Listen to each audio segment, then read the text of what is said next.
Harry Douglas, Freddie Coleman. We are on Sportsmanlike here on ESPN Radio and the ESPN app. We are presented by Progressive Insurance, ESPN2 as well. So last night, Ohio State... real quick, everyone silence their cell phones for this segment, thanks. Mine's off. Mine's never gone off. Only when it actually wasn't my cell phone, it was my computer. Yeah. I apologize. That's usually what happens to me. My phone has only gone off with one thing. Siri. Yeah. When I say Nick Sirianni. Yeah. It does it every time. So bizarre. It does Nick Sirianni. Didn't work. No, didn't work. Wow, great time. Okay, back to you, Bob. All right, so Ohio State wins the national championship last night. Awesome performance, up 31-7. Yes, Notre Dame came back, right? Notre Dame came back in the game. Ohio State held them off on a 3rd and 11, an unbelievable pass play to Jeremiah Smith, who would probably be the number 1 pick in the draft this year, potentially, but he's 19 years old and he's a freshman. Anyway, so Marcus Freeman loses last night. The team with Notre Dame, the team that he was most closely associated with, the Bears, make their hire of Ben Johnson. Ryan Day, my suggestion was to peace out after he won a championship and go to the NFL. There's been no talk of that, so it seems like I'm going to be wrong yet again on something here. So let's take a spin on the coaching carousel as to where we are going to go here. I'm going to give you a team. You tell me where you think they're going to go. Let's start with this team. I don't know if people have heard of this team. We don't talk about them a lot. The Dallas Cowboys. Let's start there. Now, this is where we think they're going to go, because I have 3 names for the Cowboys. One that I want them to do, where they should go, and where I think they'll go.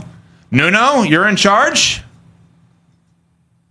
Well, playing matchmaker. I'll just give you all 3. So when you play matchmaker, do you I hope this works out for them? Or they're going to probably go with Kellen Moore, even though I don't think that's where they should go, right? Like, if we're doing the matchmaker, I'm saying get out of your comfort zone here. Maybe you should try an opposites attract type of approach, and you'll have more success. Kellen Moore is kind of more of the same when it comes to Jerry Jones and the Dallas Cowboys, no? I would love for them to bring Dion in just because it would be so fun for us. You know who they should hire is Marcus Freeman. They should bring in somebody who's young, somebody who brings reverence and respect to a locker room, somebody that can get guys to pour in, somebody that knows how to build a culture. I think Marcus Freeman would be an awesome pick for the Dallas Cowboys. I don't think it's going to happen, but you bring somebody that brings a modicum of seriousness back to what has become just a joke in a circus. Any more candidates you want to do for matchmaker? You gave 3 candidates for one job. Well, because I thought that it was going to be what we wanted them to do, not what we think they're going to do. Let me rephrase. Let's do one name, each of us, quick hitters. Here we go. CC, Cowboys. Cliff Kingsbury. Ooh. All right. I've got Kellen Moore. Smalls, Jets. Joe Brady. Aaron Glenn. I got Aaron Glenn as well. Raiders. Pete Carroll. I'm going to go with Joe Brady from the Brady Buffalo hires Bills. Brady. Yeah. Brady lost out to the Bears on Ben Johnson. This is the first time in Tom Brady's professional career that the biggest problem with this team is he doesn't have a quarterback. Think about that for a second. He's never been on a team without a quarterback. They don't have a quarterback. Somebody else chooses them. Yeah, how are you feeling today that somebody spurned your boy? Guess Brady can't win without Belichick, except when he won without Belichick. I'm going to go Brian Flores for the Raiders. I can't find a job for him other than that, and I want him to be a head coach, and obviously the familiarity with Brady. All right, matchmaker, Saints. Aaron Glenn. It feels like it's trending towards the Jets with him. I think he's excellent, and I don't want him to do that to himself. I would love for him to go to the Saints. Mike McCarthy. That's what I have, Mike McCarthy. Been there before as an OC. Right? Yeah, Jacksonville. I have Mike McCarthy there. Help with Trevor Lawrence. CC. Jacksonville. My goodness. I mean, this is going to be tough for Jacksonville. Who do you have in Jacksonville? Okay, so I'm putting Robert Saleh, former head coach of the Jets. Because Shefty reported this yesterday that they're down to 3. Well, they're bringing in 3 candidates for second interviews. All right, and those 3 candidates are Robert Saleh, former head coach of the Jets, Patrick Graham, former defensive coordinator for the Raiders, been with the Giants, and then most of his time with the Patriots, and then Liam Cohen, no relation, spelled differently, of the offensive coordinator of the Tampa Bay Bucks. I could see Liam Cohen landing that job. I could too. Which would be the exact opposite of what we have said for them to do. Right? Because Liam Cohen would then be hired to work with Trevor Lawrence, and Robert Saleh would be hired to work with the team and the defense, and then somebody else works with Trevor Lawrence. But looking what Liam Cohen did with the Bake Show, yep. I could see the Jacksonville Jaguars saying, we've got so much invested in Trevor Lawrence, we need somebody that can resurrect his career, give him a second act, and Liam Cohen would be the guy. I know it's more of the same technically because of Doug Peterson, Yeah. but that's the route I think they should go because this is just such a precarious situation that they're in with Trevor Lawrence. So based on this, we are saying Marcus Freeman, I know you suggested Cowboys, but Marcus Freeman is not an NFL head coach next year, coming off his loss last night to Ohio State in the national championship game for Notre Dame. You two are both saying Brian Flores is not an NFL head coach next year. And we're all saying that Pete Carroll is not an NFL head coach next year, even though there's some buzz around the Raiders. Or did you say, I put him with the Raiders. I'm sorry. You're the only one then who put him with the Raiders. We didn't even consider him anywhere else. Let's go there. Why Pete Carroll with the Raiders, Smalls? Well, it feels like it's trending there based on reports. And this is somebody who has gotten it done at the highest level that will come in, know how to, even at his age, infuse positivity and excitement into that building. And I think Pete Carroll will know how to assemble a staff. If you're in your 70s, what's the best way for you to be able to effectively do that job? Hire really strong coordinators and delegate accordingly, which I think Pete Carroll has done. And I have no doubt that he'd be able to do it again. One update, Dan Graziano, ESPN NFL reporter, tweeted out at Graziano ESPN. Per sources, Lions defensive coordinator Aaron Glenn's in-person second interview with the Jets for their head coach job is scheduled for today. At this time, the Jets have no other interviews scheduled. That could change, but it gives you some idea where Glenn is on their list. So Aaron Glenn seems like he's going to be able to pick maybe between the Jets and the Saints. And I know that there's been a lot of buzz from Shefty and others that like some of these are going to happen right away. Ben Johnson happened yesterday, which I'm fascinated about one thing with Ben Johnson. What if the Lions kept on winning? Would the Bears have waited for him? Or would they have tried to hire Mike McCarthy?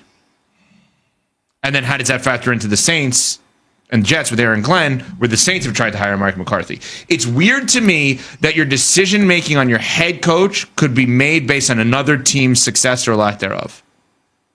I would love to know the answer from the Chicago Bears. If the Lions went to the Super Bowl, who their head coach would be. I think they're probably waiting on Ben Johnson. I agree. Are they the only ones that would wait on Ben Johnson? No, I think other people would have, but I don't know that anybody else would be willing to go where the Bears. On ESPN Radio, two massive stories today.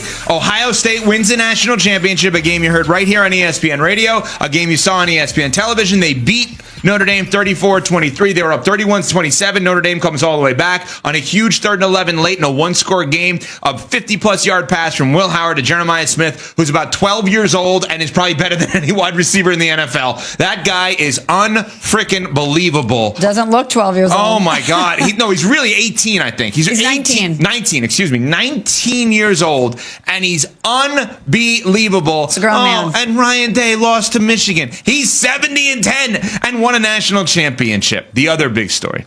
Ben Johnson, the hottest candidate out there, Detroit Lions offensive coordinator, gets hired by the Chicago Bears. And we did something a few weeks ago on our show. Go back on the podcast, wherever you get your podcasts, and listen to all 4 hours. And we built out the criteria for what these teams should be looking for with their head coaches. And when CC built out the Chicago Bears, you said basically a been there, done that guy, right? When they make the move to try to get Mike Tomlin and they get turned down, check. That's what you were looking for. When they're interviewing Mike McCarthy, check. That's what you're looking for. Somebody who has almost borderline guaranteed success, okay? And I'm listening yesterday to ESPN 1000, and Carmen and Yurko, Waddle and Sylvie do a little crosstalk that they do at the end of their shows. And John Yurko, who is a former NFL player, played on the defensive line, as credible as a guy that there is, and he simply stated to all Bears fans, no complaining. This is who you all wanted. Yep. If it doesn't work out, you can't call ESPN 1000 in Chicago and complain, oh, Warren doesn't know what he's doing, Poles doesn't know what he's doing. You guys all asked for this. He never said it wasn't going to work out. What Yurko said was, you got what you wanted. Now, what I would say in response to that is along the lines of what CeCe said. Are we sure this is going to work? What Ben Johnson is now is what Adam Gase was with Peyton Manning, what Josh McDaniels was multiple times over with Tom Brady, and unfortunately for both of those guys, in 2 different stops, they did not become great head coaches. How do we know that this is McVay and Shanahan and not McDaniels and Gase? You don't. So why is it such an obvious sure thing that they got the hottest candidate out there to be their head coach versus the guy that we were saying with Mike McCarthy that you know you're going to be boring, but you're going to win 10-plus games every year? Nothing's a sure thing. No, Mike McCarthy's a sure thing. Mike McCarthy is about as sure of a thing. He's about as sure of a thing as you're going to get. But I think if you're the Bears, this infuses that building and that fan base with a different type of excitement and hope. And he could be the best head coach that we see come through that division. We don't know yet. We don't know. But you could have gone with the safe choice in Mike McCarthy, who you did interview. You wooed him. You brought him to Chicago. Or you could go with the guy that your quarterback publicly wants, that has had so much success in your division, that's young, could grow with your quarterback together, that could bring in some creativity, some innovation. But it all comes down to they are taking the biggest swing that they possibly can. They think that Ben Johnson, they've identified him, and so many other franchises around the NFL did too, by the way, because he's been a hot candidate, not just this year, but last year as well. They have said, we're going to go and swing for the fences. This is the hottest name out there. We've been watching him absolutely torch our division on the offensive side of the ball. We have an offensive player that is quite literally the future, the present and future of our organization, and we can't get this wrong, so we're going to gamble on Ben Johnson. And I can't blame them. I can't blame them because it's a very sexy hire. It's a very enticing hire. I'm sure that they're enamored by what Ben Johnson can bring to the table, or the prospect of what he can bring to the table. And to your point, the fan base can't be mad at this. Agreed. They went out and they did exactly what everybody wanted. The fans, the players, etc. They